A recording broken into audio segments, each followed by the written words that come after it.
He's referred a few times to Pareto's law, the 80-20 rule. I don't know if you know who Pareto was, but he was an economist at the turn of last century, in the early 1900s. He was actually Mussolini's chief economist, and he was the one who engineered the economy for fascist Italy, which is why we don't actually hear too much about him.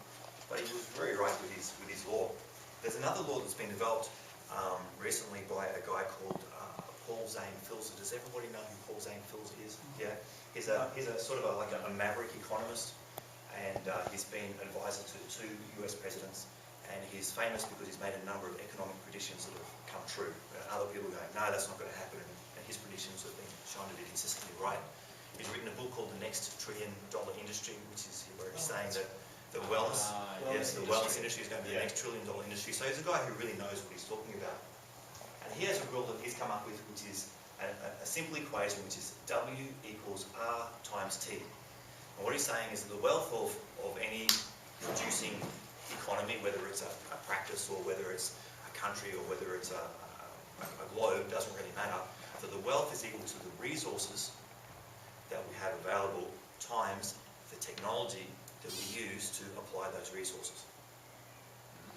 So I would say that the biggest resource that we have in practice is in fact our vision and our clarity on what it is that we're doing and where we're going.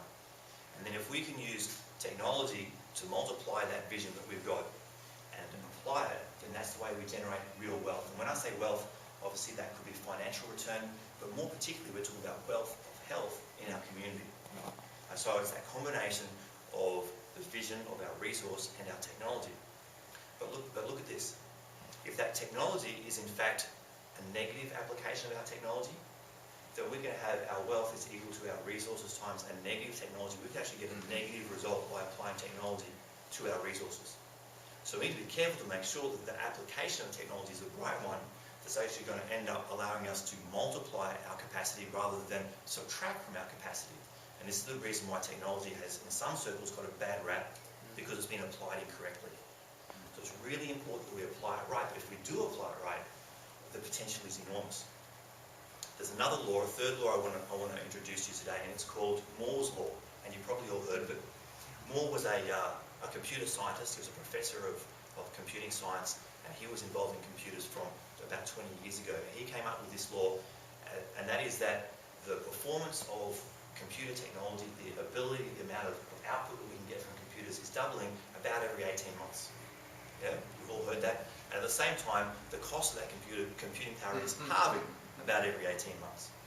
I have a friend who was working in a big company in Brisbane, and he wanted to get a spreadsheet. He wanted to get an Apple Mac with a spreadsheet so that he could do number crunching for his company. And it was going to cost him $7,000 to buy this Apple Mac with Microsoft Excel on it so he could do number crunching. And he had to do a lot of convincing to get the executives to allow him to be able to buy the software and get this computer. But when he did, it multiplied what he could do like 5-fold and 10-fold. And so they got an enormous return from it because the amount of work that he could do was massively increased by using this technology. So Moore came up with this rule like 20 years ago, and he expected it to continue for about 5 to 7 years. Well, here we are 20 years later, and it's still going. We're still doubling the performance of our computers about every 18 months. We've got an interesting thing has happened as of about 2 years ago, maybe 3 years ago, is computers have reached the point where the amount of performance, amount of power that we have in a computer, we can pretty much do everything we want to do. There's not that much that we can't do with the computers we've got today, unless you want to do real high-end, high-resolution video editing or some kind of game design.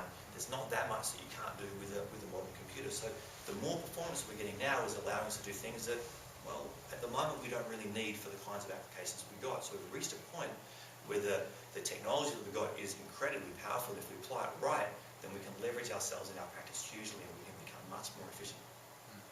Now, this is something that Pete's discovered with using Spinalogic, and it's been really exciting to work with him on this. And we listen to the stuff that happens in Pete's practice and in the other practices where we're installed, and we're always taking what we learn and applying it back so that we can get that technology to come back and leverage the resources you have in your practice and allow us to have more time and more fun in our practice. So Spinalogic really has been designed with the primary intent of giving us the tools, the technology to be able to leverage our resources in practice. That's sole purpose.